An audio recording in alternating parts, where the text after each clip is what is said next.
tardes, bienvenidos al Tiempo de Entrevista aquí en Canarias al Día, en la autonómica de las Islas Canarias. Esta es su casa, como saben, en emisión para las 8 islas. Y hoy queremos hablar de muchos asuntos de máxima actualidad, muchos asuntos que al final llegan al debate parlamentario en la Cámara Autonómica. Hoy nos va a acompañar el que en la pasada legislatura fue presidente del Parlamento de Canarias y el actual es vicepresidente segundo y uno de los diputados del Partido Socialista más activos en la Cámara Regional. Gustavo Matos, muchas gracias por estar aquí en Mírame Televisión, en la autonómica de las Islas Canarias. Muchas gracias a ustedes por la invitación. Muchas gracias.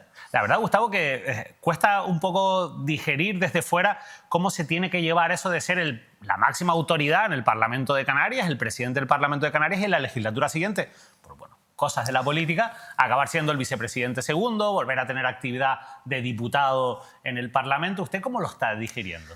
Hombre, no es fácil, porque yo creo que cuando pasas por la presidencia del Parlamento siempre te queda un pozo, digamos, de institucionalidad, ¿no? A mí me cuesta...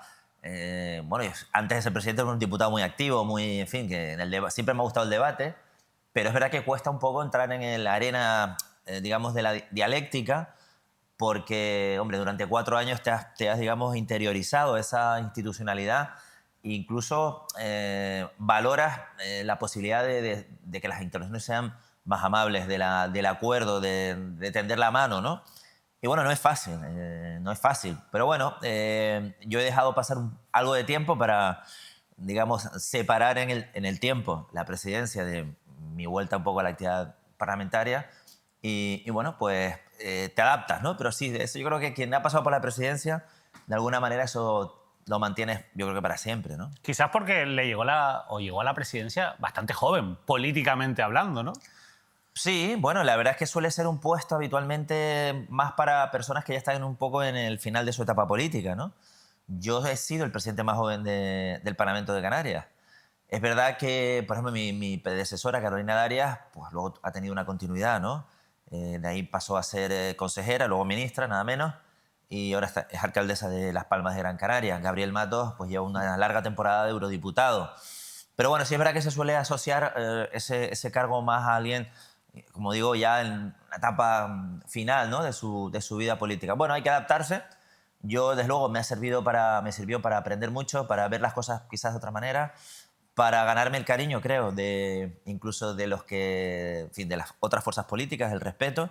Eso creo que también vale mucho para la hora de poder llegar a acuerdos, de negociar. Ahora, en estos momentos, pues yo creo que es un bagaje que queda ahí. Y bueno, la política, como siempre digo, te va llevando por caminos que tú ni siquiera te imaginas. Siempre digo una frase, a mí en política todo lo que he planificado nunca me ha salido y siempre he terminado en algunos sitios donde no me lo esperaba, ¿no?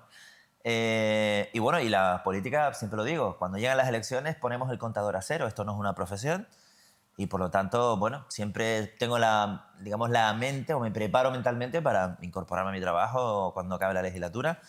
Y la típica frase, si mi partido cuenta conmigo, pues yo encantado de seguir asumiendo responsabilidades. Bueno, pero en su caso, Gustavo, se lo ha ocurrido. ¿Ha tenido usted que volver a la actividad privada a lo largo de los últimos años? No he podido porque... Siempre ha estado en activo, es lo que quiero decir, políticamente. Siempre he estado en activo, mantengo, por supuesto, mi profesión siempre está ahí, es decir, mañana me puedo incorporar sobre la marcha. Al final los juristas, cuando estamos en el campo de la legislación, porque seguimos trabajando en nuestra profesión, porque al final un legislador es un jurista, un operador jurídico, ¿no? Pasas de aplicarla o interpretarla a crearla, ¿no? Bueno, nunca te desprendes de eso y bueno, intento mantenerme en contacto con mi profesión, por supuesto. En cualquier caso, sí que es verdad que le hemos visto muy activo en esta legislatura, sobre todo en esta última etapa, y al frente también de un asunto que está generando mucha polémica, esa crisis migratoria, sobre todo la crisis que se genera en la acogida de las personas migrantes, especialmente de los menores migrantes no acompañados, cuya tutela corresponde a la comunidad autónoma. Usted ha sido muy crítico con este actual gobierno de Canarias y sobre todo con la figura de Coalición Canaria, y les ha acusado, y del Partido Popular también, pero a Coalición Canaria les ha acusado de intentar incendiar el debate. A mí me gustaría un poco que explicase cómo ve usted todo lo que ha ocurrido. Sobre todo ahora es verdad que parece que está intentando haber puentes para el consenso después de la tragedia que vivíamos este pasado fin de semana en la Isla del Hierro. Bueno, a mí primero hay que decir que vamos empezando digamos, desde lo más importante. Canarias no puede asumir en solitario la gestión de los menores no acompañados. Eso es una realidad, la defendemos todos. Ahí hay un acuerdo unánime. Los migrantes no vienen a Canarias porque seamos Canarias, vienen porque somos un territorio de la Unión Europea en esta parte del Océano Atlántico. Vienen exactamente por eso. Por eso siempre he dicho, lo dije también en la anterior legislatura, que este es un tema europeo. Y pues también es del Estado español, no un asunto de Canarias. Y Canarias no se puede hacer cargo de un fenómeno que es un fenómeno global, es un fenómeno humanitario y que va a seguir viniendo. Que nadie piense, hay que decirle la verdad a los ciudadanos, este es un fenómeno que va a durar muchos años. Porque la situación de los países que están cerca de nosotros es terrible. Hay miles de personas intentando salir. Y van a seguir viniendo, desgraciadamente, y van a seguir perdiendo la vida en el mar. Y cuando llegan hay que acogerles con unos mínimos de criterios de respeto a los derechos humanos, ¿no? Pero ahora bien, Canarias con sus propios medios no puede hacer frente en solitario a esta situación. La situación con respecto a los migrantes mayores de edad creo que está más o menos resuelta o gestionada mejor que hace un año y medio, ¿no? Se derivan prácticamente todos, los centros están algo mejor, no es que sean perfectos, pero están algo mejor.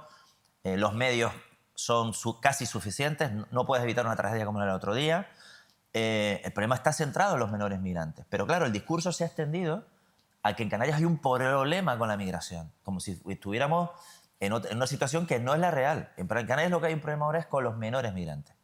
¿Por qué? Porque constitucionalmente le corresponde a Canarias, a las comunidades autónomas, hacerse cargo de esos niños y niñas. El problema es que eso está pensado para otras situaciones, no para un desbordamiento de llegada de niños migrantes como vienen, ¿no? O sea, hasta ahí usted está de acuerdo con que estamos desbordados. Todos estamos de acuerdo en eso. Ahora vamos a buscar, donde ya no estamos tan de acuerdo es en las soluciones. ¿Por qué? Porque si las comunidades autónomas, el resto de las comunidades autónomas, hubiera aceptado voluntariamente, con un mínimo de solidaridad, estamos hablando de 5.000 niños en un país de 40 y tantos millones de habitantes. No representan nada en términos numéricos. Si los repartimos proporcionalmente entre las comunidades autónomas, ¿cuál es el problema? El problema es que las comunidades autónomas no han querido voluntariamente hacerlo. Y por eso, después de que la legislatura anterior y en lo que va de esta se haya intentado, pues al final ha tenido que intervenir el Estado, que no es su competencia, está permanentemente echándole las responsabilidades al gobierno de España. En este caso no las tiene. No las tiene. Pero usted que es jurista sabe que hay un principio de solidaridad, que es al que alude constantemente el presidente del gobierno de Canarias. Correcto, hay un principio de solidaridad, pero hay por encima de eso está la Constitución española y hay que modificar la ley. Artículo 38. ¿Y qué ocurrió en el mes de julio? Que se llega a un acuerdo por parte de todas las fuerzas políticas para modificar el artículo 38 de la ley y que sea obligatorio, ya que no lo quieren hacer de forma voluntaria, obligatorio que el resto de comunidades autónomas acojan a los niños y a las niñas migrantes en proporción a su población. ¿Y qué ocurrió? Pues que el Partido Popular se negó a tramitar la ley. Eso es lo que ocurrió. Tú puedes estar en desacuerdo con alguna parte de la modificación, pero lo que hizo el Partido Popular es cerrarle la puerta parlamentaria en el Congreso de los Diputados a esa ley, y es el socio de gobierno de Coalición Canaria. Coalición Canaria gobierna con el Partido Popular. Yo a Coalición Canaria le tengo un respeto, en este asunto, porque han demostrado, hasta ahora tener un discurso más o menos sensato. A mí lo que me preocupa es que hay una deriva. La del Partido Popular ya la sabemos. Lleva una deriva ultraderechista en este asunto que a mí me parece peligrosa. ¿Usted cree que tiene que ver con el hecho de que Vox tiene un discurso de extrema derecha? No tengo ninguna duda. Yo el otro día decía que se habla mucho del efecto llamada, ¿no? Yo creo que lo que hay es un efecto huida de los votantes del Partido Popular a Vox, que al Partido Popular le tiene preocupado. Lo que hay detrás aquí es una batalla política. El Partido Popular sabe que hasta que no le coma terreno electoral a Vox, difícilmente va a poder gobernar en España. Esto es así. Si mañana repetimos las elecciones generales, el panorama va a ser más o menos parecido. Y el Partido Popular necesita a Vox. El problema es que si necesitas a Vox, se te van por el otro lado los nacionalismos, conservadores o de derechas, que han sido los aliados naturales del Partido Popular. O el PNV o Junts, que les veremos pactando en el futuro. Bueno, Junts ha estado también en contra de la tramitación de esta Junts es un partido de derecha. Es un aliado natural e histórico del Partido Popular. Es la antigua convergencia. La del pacto con Pujol y Aznar. Bueno, también han sido aliados de Pedro Sánchez. Correcto, pero nosotros el Partido Socialista no demoniza cuando el Partido Popular ha llegado a acuerdos con Convergencia y Unión, donde hemos dicho que se vende España, que son unos traidores. Bueno, son acuerdos democráticos con los que se puede estar más o menos de acuerdo. Pero esto es lo que está detrás. A mí lo que me preocupa es el efecto arrastre. El efecto arrastre del Partido Popular hacia Coalición Canaria, que hasta hoy ha sido un partido. Yo creo que ahí hay gente que se sigue considerando progresista en ese mundo de Coalición Canaria, que es un poco mezcla Asamblea Majorera con HI, con Los Palmeros, con Coalición Canaria de Tenerife y la vieja ATI, ¿no? Bueno, a mí me preocupa esa deriva. Porque lo que tenía que haber hecho, en mi opinión, Coalición Canaria es plantarse frente a sus socios. Decirles, ¿cómo que no votas a favor de la tramitación de la ley? Y lejos de eso, lo que ha hecho es lanzarse en una estrategia que también creo que tiene algo de electoral al discurso del Partido Popular. ¿Pero electoral por qué? ¿Por qué? Porque hay una reunión entre Fernando Clavijo y Alberto Núñez Feijóo poco después. Es una reunión absolutamente incomprensible. ¿Cómo es posible que se firme un documento político, porque es un documento político, dándole una carta de la naturaleza a Feijóo, que hoy por hoy no es más que el líder de la oposición, no tiene una responsabilidad institucional, y que se firme un documento en presidencia del gobierno como si tuviera algún tipo de vigencia ese documento? Si lo hubieran firmado en la sede de Coalición Canaria del PP o en un hotel, yo no diría nada. A mí no me parece correcto que ese documento se firme en presidencia del gobierno, ¿no? Y no solo firman un documento, se alían con la estrategia del Partido Popular, amplían en no sé cuántos puntos un acuerdo hablando de crisis migratoria, emergencias no sé cuántos. Bueno, en fin, y a partir de ahí, ¿qué pasa? Lo dije el otro día, cuando se le da el botón de ese discurso, luego las consecuencias son incontrolables. Aparece un señor en Arrecife, de Coalición Canaria, que dice públicamente que él tiene miedo a que sus niños que sus hijos y sus nietos vayan a colegios con migrantes. A mí eso me resulta... bueno, que son unas afirmaciones totalmente inaceptables. Pero además, si en el sur de Tenerife, por ejemplo, llevamos décadas con colegios donde hay niños de 20 sitios diferentes. ¿Y cuál es el problema que hemos tenido de integración? Ninguno. En el sur de Tenerife, en sitios como el Fraile o en Arona, en otros barrios de Arona o de Adeje, o en el sur de Gran Canaria o en Lanzarote, hay colegios donde hay niños saharauis, niños británicos, y ahí no hay ningún problema. Entonces es un discurso muy peligroso. Y al que se ha apuntado Coalición Canaria, ¿no? Hay que dejar claro que el número de menores migrantes no acompañados que acaban en el sistema educativo canario no llega ni al 1% del total del alumnado. No. O sea, al final Obviamente que no. Entonces, aquí no hay un problema. Porque dice, ¿Canarias tiene un problema con la migración? No. ¿Pero por qué no tiene un problema con la ¿Pero migración. por qué se produce ese giro de Coalición Canaria entonces, en su opinión, Gustavo? Bueno, yo creo que es estratégico.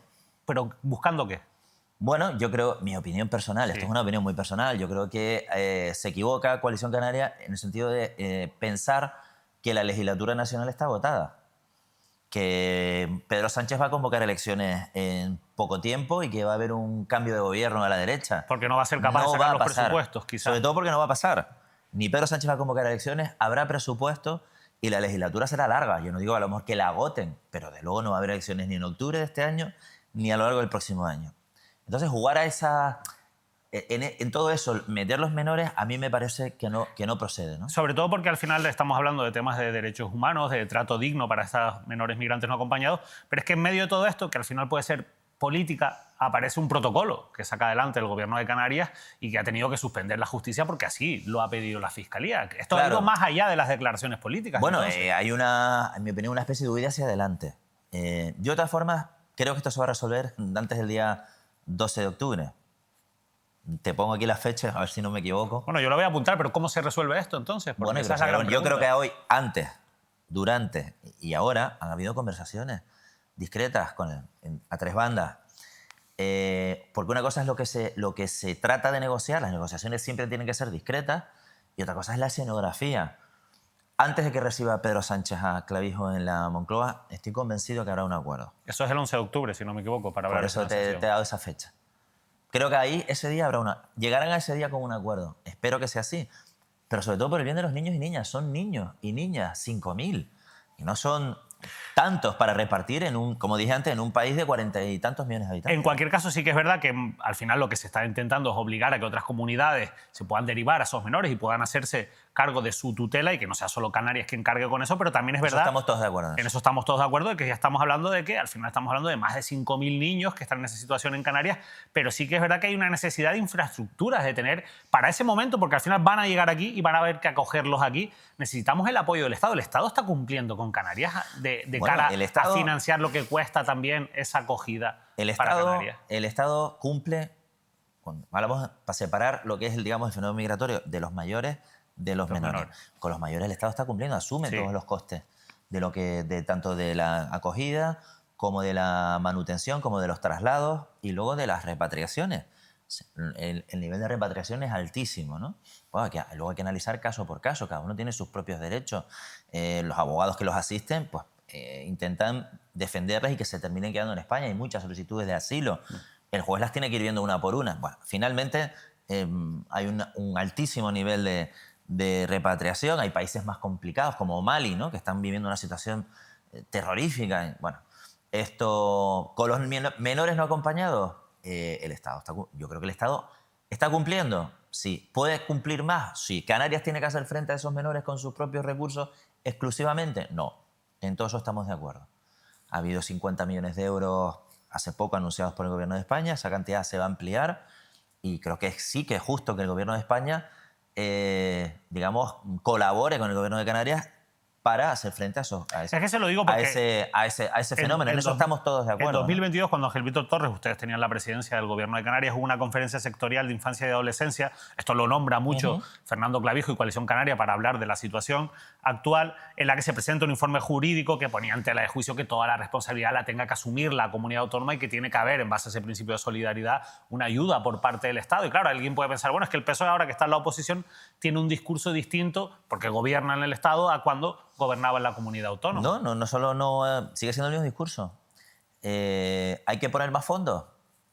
Se ponen. Ya digo, a principios del mes de septiembre se anunciaron 50 millones de euros más. Esa cantidad se va a ampliar.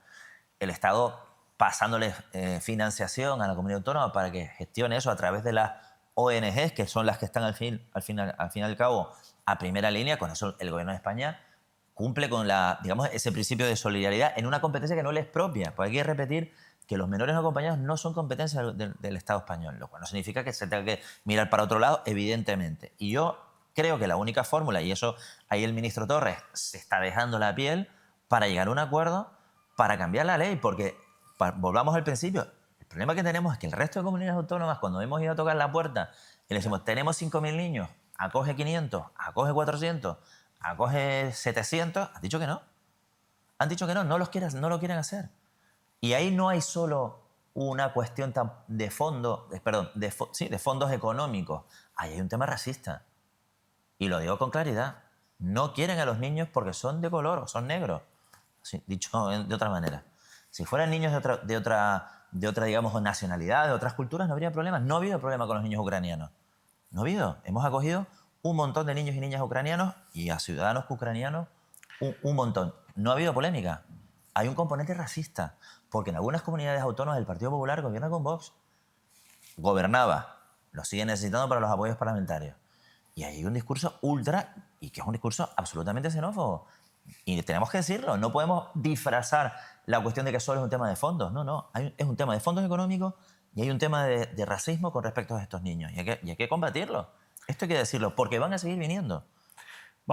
Seguro, van a seguir viniendo. Desgraciadamente. Claro, obviamente ya vivimos una crisis en el año 2007 en ese sentido, 2008, y al final quizás la sensación que hay es que ningún gobierno, a nivel general, tanto el Partido Popular como el Partido Socialista, han sido capaces de dotar a Canarias de la infraestructura necesaria para poder afrontar toda esta situación. Parece que es como, bueno, se van pasando las pelotas unos a otros desde aquella a día de hoy, como digo, los mayores migrantes les vemos pasar por las calles, en La Laguna sobre todo, que ha sido un municipio sin duda. Solidario, y yo les veo, no hay ningún problema, se les acoge, se les dota de una serie de medios para que estén con un poco de dignidad, ¿no? Entonces dicen, le dan 10 euros. Digo, bueno, ¿quién quiere, señora o señor, que robe este niño, este migrante por la calle? Habrá que tenerle un mínimo, digamos, de sostenibilidad. Luego, mientras se ve su situación jurídica y se le hace en cualquier caso, repatriación o no, ¿no? Con los adultos es verdad que ya no hay debate, por lo menos está funcionando. Es verdad que empezamos mal el sistema. Vamos a decir las cosas como son. Ante la nueva oleada no estábamos preparados. Que es a lo que yo nos relajamos un poco en relación con la situación que habíamos vivido hace unos años. Esto ya tenía que estar solventado. Efectivamente. Bueno, es cierto, pero a día de hoy ya no es así. ¿Dónde está realmente el problema? El problema es que van a seguir viniendo. Yo creo que para resolver esto hay que resolverlo en origen. Es difícil, complicado. Nadie abandona su casa, su familia y se mete en un cayuco que no sabes si vas a morir o no. Y las cosas que pasan en esos cayucos que silencian. Las situaciones durísimas que se viven entre ellos mismos ahí durante tantos días en el mar. Ya. cosas que no se cuentan, que algunas cosas sabemos y no las contamos porque... Pero a lo mejor en no, fin. bueno, no es necesario contarlas. No es necesario, yo creo que no. Sobre todo con el clima que hay en este Yo momento. creo que no podemos imaginar las cosas que claro. pasan, pero lo que quiero decir es que si somos capaces de colaborar, por eso el otro día criticaba yo que el gobierno de Canarias hubiese liquidado la ayuda al desarrollo, aunque le corresponde una pequeña parte, porque si no queremos que vengan y ellos no quieren venir, esto es una cuestión de necesidad, para que no vengan hay que dar allí unas alternativas de futuro, si no van a seguir viniendo. Y eso nosotros, Europa, que se ha beneficiado de sus recursos naturales, de las situaciones políticas de esos países durante décadas, pues tendrá que hacer algo, porque si no, van a seguir viniendo. Bueno, Europa es clave en todo esto, pero bueno, para hablar también de otros asuntos de actualidad, Gustavo, yo quiero aprovechar su presencia para preguntarle, por ejemplo, por esas reivindicaciones sociales que existen en torno a la necesidad de transformar el modelo turístico de Canarias, ahora que sabemos que se ha convocado una nueva gran manifestación, o eso es lo que prevén los organizadores, para el próximo 20 de octubre. ¿Usted qué opina de estas reivindicaciones? Bueno, yo creo que ahí en esas reivindicaciones hay una mezcla de cosas, ¿no? Yo no creo que haya en Canarias un movimiento antiturístico. Creo que quienes lo dicen lo hacen de una manera un poco perversa, porque no es verdad. Yo creo que lo que se trata es de cambiar un poco el modelo y sobre todo hay digamos, unas situaciones en que la gente ya está llegando al límite. Tenemos un problema de movilidad, por ejemplo, en la isla de Tenerife, tremendo.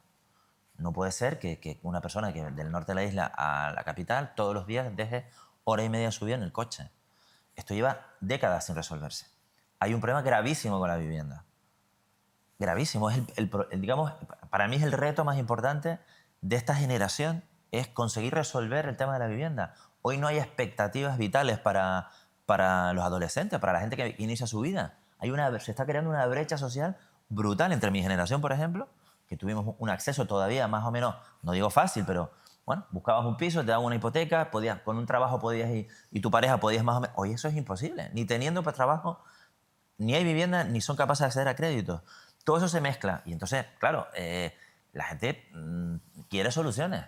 Creo que eso es lo que está también detrás del fondo de esas manifestaciones. ¿Qué es lo que digo? ¿Qué es mi opinión personal? Y lo llevo diciendo años. Dentro de mi partido incluso no estaban prácticamente nadie a favor. Luego hubo un debate interno dentro del PSOE y se terminó aceptando y está ya en todos sus programas electorales. ¿Qué es la tasa turística? La tasa turística es la forma, digamos, más directa de redistribuir de alguna manera la actividad económica que genera el turismo, pues para dedicar ese dinero pues, a vivienda, sanidad, educación. ¿Pudieron aprobarla en la pasada legislatura que gobernaban? Sí, eso nos lo han dicho muchas veces. La pasada legislatura, que lo llevamos en el programa electoral, en primer lugar, era un gobierno de coalición, de 4. No todas las fuerzas estaban de acuerdo. Había una en concreto que no lo estaba mucho. Casimiro Curbelo era el único que no estaba de acuerdo. Bueno, pues ya está. Es decir, es un pacto de gobierno con 4 fuerzas políticas y una de tus fuerzas políticas no bloquea esa decisión, pues ya esa decisión no puedes, el Partido Socialista no la puede llevar adelante. Y luego vivimos una situación de cero turístico, más un volcán, más una crisis.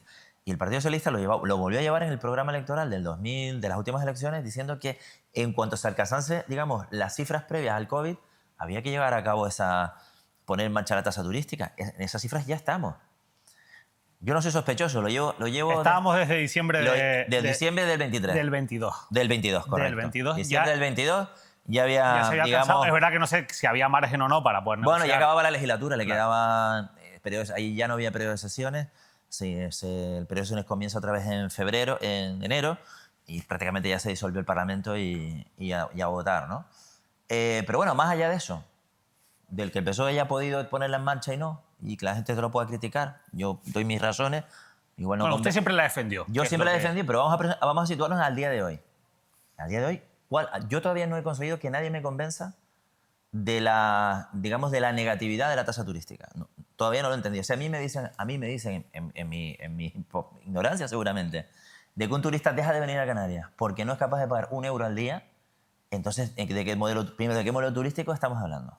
Segundo, yo no le doy credibilidad a esos argumentos porque a poco que viajes y salgas de España, en algunos sitios la tenemos. Cualquier ciudad de Europa a la que viajes pagas una tasa turística... Y de mucho más de €1 en muchos casos. Como un campeón, claro. Y altísima. Entonces, que alguien me diga del sector turístico, que es La patronal, por ejemplo, que es absolutamente contraria, no lo logro entender. Salvo que me diga, no, es que yo lo que no quiero es gestionar eso en mi hotel porque es un lío, tengo que poner una persona, no sé qué, liquidar esa tasa. Eso para mí, bueno, pues eso se puede hablar. Oye, pues no, si esto se centraliza, lo que sea, se buscan soluciones. Para mí todavía no hay nadie que me convenza de que pudiendo recaudar por encima de los 100 millones de euros al año para destinarlo a sanidad, educación, a la dependencia y revertir un poco en los beneficios del turismo en la sociedad, pues que no se haga. Porque lo que no podemos hacer es no hacer nada. Porque desde luego hay un caldo de cultivo, hay un sentir que puede ir a más. Hoy no lo es, hoy no hay turismofobia, pero la puede haber. Lo cierto, Gustavo, es que al final este es uno de los motivos importantes de las grandes reivindicaciones. Vamos a implementar una tasa turística, pero después hay reivindicaciones que van, o que sobre todo se están alentando por decisiones urbanísticas que se están tomando, y eso afecta también a su partido porque uno de los grandes proyectos cuestionados es el de Cuna del Alma en el municipio de Adeje, y ahí gobierna un socialista como Rodríguez Fraga que está impulsando ese proyecto. ¿A usted qué le parece? Bueno, yo en esto soy siempre... A ver, a uno le puede parecer mejor o peor un proyecto urbanístico. Dependerá de los gustos de cada uno. ¿A usted qué le parece este proyecto? A mí personalmente lo que me parece es que todo lo que esté dentro de la legalidad, pues hay que respetarlo. Si el proyecto cuenta con digamos, con todos los informes jurídicos positivos y tal, pues habrá que aceptarlo. Sí, no pero nos esto queda está en otra. duda. La legalidad está en duda en este caso. Eso, vale, de acuerdo. En eso hay recursos interpuestos, hay quien considera que falta un informe. Distintos. Todo esto acabará como acaba en cualquier Estado de Derecho, en un tribunal. Como ha pasado con el Oliva Beach en Fuerteventura. Y un tribunal terminará diciendo si es correcto o no es correcto. Si es correcto, pues habrá que aceptar que se haga. Que no es correcto, pues no se hará. El problema que tenemos a veces es que cuando no es un problema, es, ¿cómo decirlo? Un plan general tiene su exposición pública. Estos proyectos tienen a veces fases de alegaciones y a veces se nos pasa. El plan general de Adeje y como el de muchos otros municipios vienen desde hace 20 años. Correcto, pero luego hay modificaciones puntuales de los planes. Sí, que es lo que se ha hecho en Adeje, por ejemplo. Efectivamente, y eso tiene un periodo, un proceso de alegaciones. Allí es donde hay que ¿Sabes qué pasa? antes, Por ejemplo, en ¿no? el caso de cuando Cuna del Alma salió a exposición pública, mucha de la gente que está protestando ahora eran adolescentes, o sea que difícilmente tenían capacidad para poder recurrir. Hombre, Había ya otras organizaciones que estaban en marcha, pero eso es como exigirle a la gente, a la sociedad civil, que esté a un nivel de información de la Hombre, no se hacen proyectos situación como de la Cuna del Alma, administración. no se hacen proyectos como Cuna del Alma todos los días. Pero sí hay que ser, vamos a ver, la legalidad tiene unos procesos. Estoy de acuerdo. Nos gusten más o nos gusten menos. Sin Y duda. luego está un proyecto, este proyecto a mí no me gusta, este proyecto sí me gusta. Bueno, eso es subjetivo. Pero después también hay la voluntad política. Se lo digo porque al final, eso está claro. Siguiendo hablando del Partido Socialista, si nos vamos muy cerca de Adeje, en el municipio de Granadilla, ahora mismo hay una alcaldesa que es Jennifer Miranda, que ella, por ejemplo, en el caso del Hotel de la Tejita, que también se cuestiona su legalidad, pero es un proyecto que ha contado con todas las licencias y con todas las autorizaciones. Ella ha dicho o está a favor de que se frene ese proyecto comprando los terrenos y llegando a un acuerdo con la promotora. Son como dos velocidades. Pero eso es una solución jurídica. Es decir, si el proyecto llegamos al final del camino y resulta que es legal, porque al final un juez ha dicho, oiga, está todo bien y este señor tiene derecho a hacer su hotel. La única solución que queda como administración es comprarlo e indemnizar, pero hay que asumir el coste, porque no va a ser gratis. ¿Cuánto va a costar comprar ese hotel? Lo que sea. Pero bueno, eso entra dentro de lo que el Estado de Derecho te permite. Oiga, yo a usted le indemnizo y me quedo con el hotel. Bueno, es una solución y el hotel no se hace. Y ya está, de acuerdo. Pero lo que sí tenemos que intentar es que la seguridad jurídica para mí es un valor, ¿no? Para ti, para mí, para un promotor. Porque si mañana cambia la normativa en cualquier parte y a mí me genera una inseguridad como ciudadano, yo eso no lo quiero, no quiere nadie, ¿no? Entonces hay que ser un poco... En eso hay que intentar jugar con la ley también. Jugar con la ley también. Y, por ejemplo, en el caso de Granadilla, pues la alcaldesa ha dicho, oye, si todo esto al final es legal, la propuesta que yo hago es que se compre. Se indemniza a ese señor, que tampoco será la cantidad que él diga. Porque no, esto va a costar. No, eso también lo va a decir un juez. Porque el señor dirá, esto cuesta 40 millones de euros y el ayuntamiento dirá, te cuesta 1 millón. Porque... Pero volvemos a la pregunta, yo le hablaba de las voluntades, de que parece como que Fraga no quiere hacer nada cuando tiene algunos argumentos para poder plantear la posibilidad de frenar ese proyecto, mientras que tenemos a Jennifer Miranda que directamente va en contra de que siga. Lo digo porque su partido parece que tiene dos discursos, que no ha terminado de aclararse internamente sobre qué posición tener ante este tipo de cuestiones. No, yo creo que la posición tiene que ser conforme, o sea, de estar del lado de la ley. Ni más ni menos. Y luego, sí es verdad que de un modelo de desarrollo turístico sostenible. Porque hablamos de Tenerife, pero no todas las islas tienen la misma situación. El tema de Lanzarote, por ejemplo, donde la presidenta del Cabildo anterior pues, propuso una moratoria turística en la isla de Lanzarote. Ha cambiado el gobierno y han dicho que no. Es decir, la realidad también cambia según la isla en la que nos encontremos, ¿no?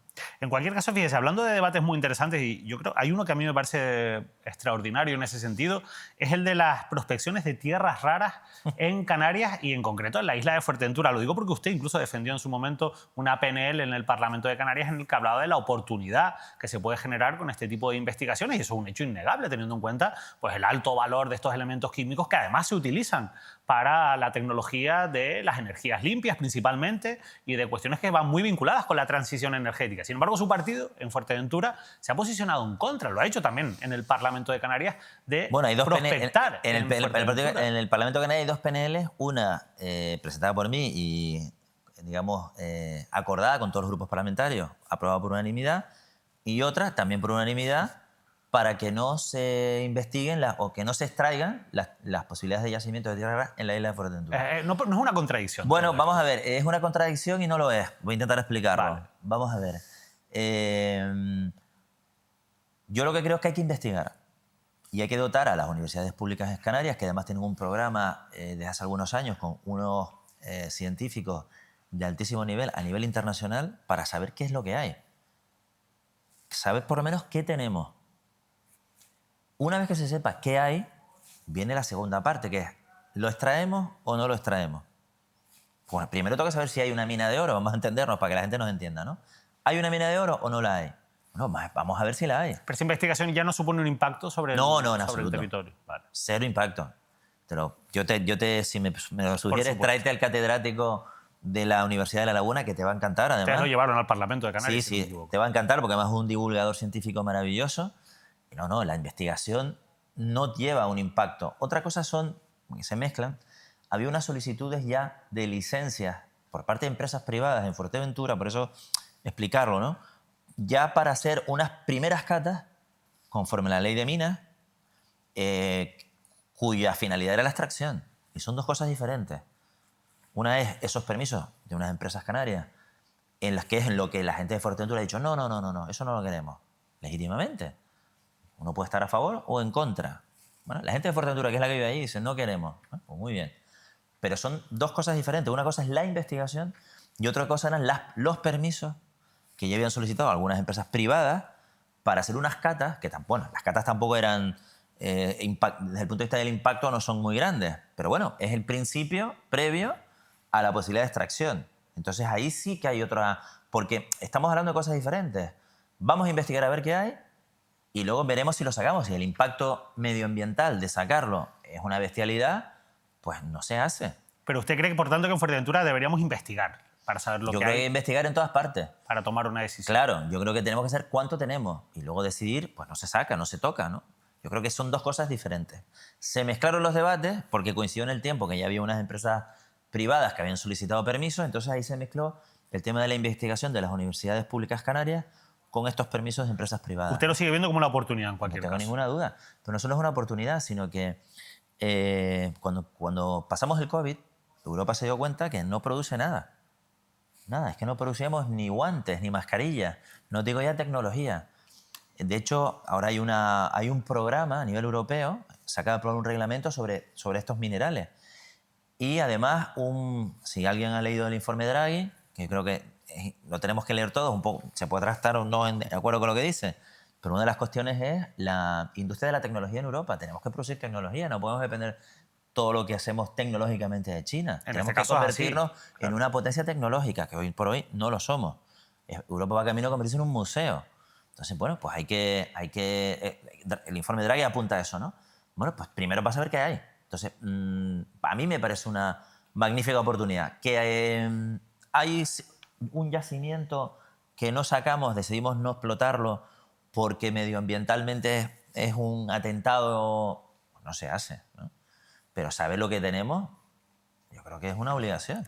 Vamos para ir cerrando la entrevista, Gustavo, en algunos temas de política que a mí me gustaría aprovechar su presencia para preguntarle.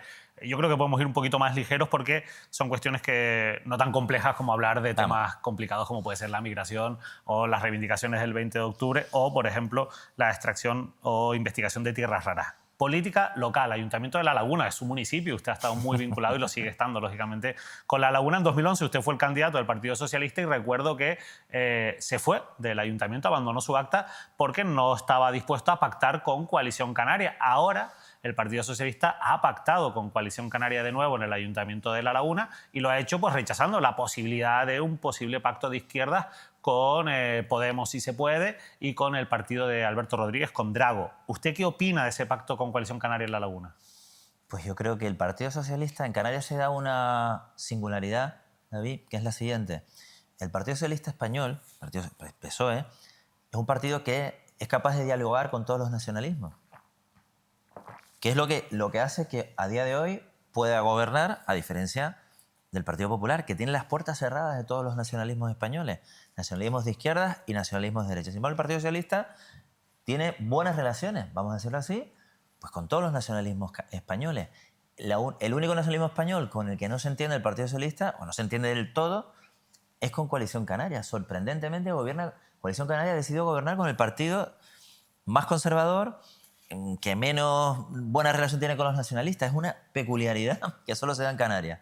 El pacto normal, si no hubiera podido, no se pudo repetir el pacto de las flores, que es el que todos queríamos, pues el pacto natural es el Partido Socialista con el Partido Nacionalista. Pasa en Euskadi, pasa en Cataluña, ha pasado en Valencia, es decir... Pero ya usted en su día no lo veía, menos por ejemplo, en La Laguna. No, bueno, han pasado 15 años. Sí, sin duda. Pero bueno, lo que pasa es que veníamos de una situación, vamos un poquito más atrás, desde el año 99, en el que el Partido Socialista gana las elecciones en La Laguna, en un contexto de plan general, etcétera, etcétera, pero no gobiernan, nos quedamos con 13 concejales y no gobernamos. Aquí venimos de un mandato en el que Coalición Canaria ha sido un martillo contra el Partido Socialista y contra Luis Llera Gutiérrez. Lo tengo claro.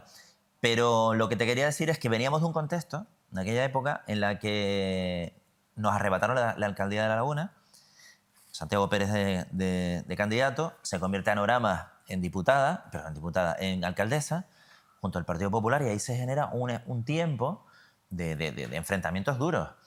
Claro, yo me presenté a aquellas elecciones diciendo que yo no pactaría con Coalición Canaria. Y a mí, pues, cuando se produce un pacto regional con Coalición Canaria, yo dije, bueno, yo he dicho hasta la saciedad que no iba a pactar con Coalición Canaria, yo no tengo arrestos para darle la vuelta a esto y mañana decirme, bueno, no, preferí marcharme. Ahí hay una intrahistoria que alguna vez la contaré. Yo espero que la cuente. Alguna vez la contaré porque también hubo presiones, ¿no? Para que me fuera. ¿Hubo presiones para que usted se fuera? Hombre, claro. Sí, muchísimas. ¿De su partido? De mi partido algunas y de Coalición Canaria unas cuantas. Esto de tal manera que era una de las condiciones que se puso en su día para que el Partido Socialista y Coalición Canaria pudieran gobernar a nivel autonómico, ¿no? Pero bueno, esa es una pequeña historia de lo ocurrido. ¿Qué pasa ahora en La Laguna? Hombre, yo creo que lo que ocurre es... Y la experiencia del Puerto de la Cruz está ahí. Es que le iba a decir que no sé hasta qué punto se pueden fiar ustedes de Coalición Canaria, aunque diga que puede ser un pacto natural, cuando pactan en La Laguna y poco después Coalición Canaria participa en una moción de censura para quitarles la alcaldía del puerto. Bueno, y probablemente estén participando en quitarnos alguna más, ¿no? Pero vamos a ver, el problema es que en La Laguna no hubo posibilidad de un pacto a la izquierda. No lo hubo. Y esta es la realidad. Esta es la realidad. Y hay que gobernar. Hay que gestionar. ¿Alguien puede decir hoy que La Laguna no está bien gestionada, que se ha conseguido una especie de paz institucional que yo no la veía hace décadas y que no se habla de los líos, sino que se habla de si se asfalta una calle, se pone una bombilla o si hay una actividad cultural? A mí me parece, por tanto, que el pacto está funcionando. Está funcionando. Y ahí a mí me parece que Luis Geray ha demostrado un nivel de madurez importante porque fue uno de los que, perseguido en la legislatura anterior, incluso desde un punto de vista personal, por la propia algunos dirigentes de Coalición Canaria que no están en el ayuntamiento. Fíjate que la historia a veces se repite, ¿no?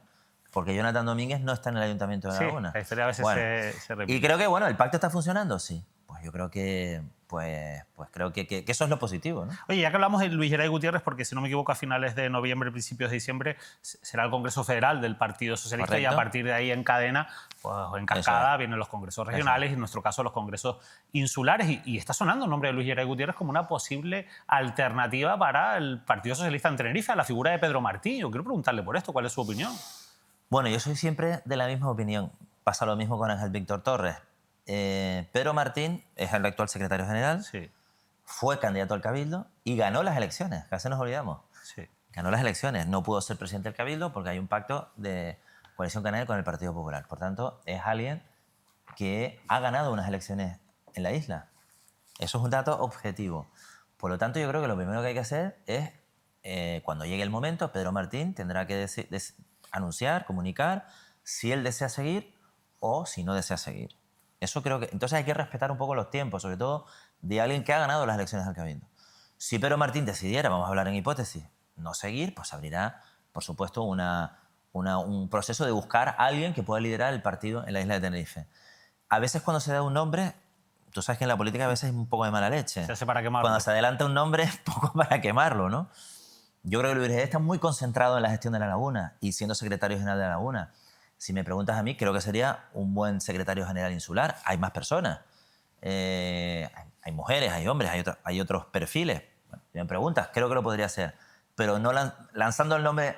Alguien lanza el nombre a veces un poco con mala leche. Bueno, yo no lo he hecho con mala leche. No, yo no lo digo por tu parte, lo digo porque sí. Es verdad que está en el mentidero.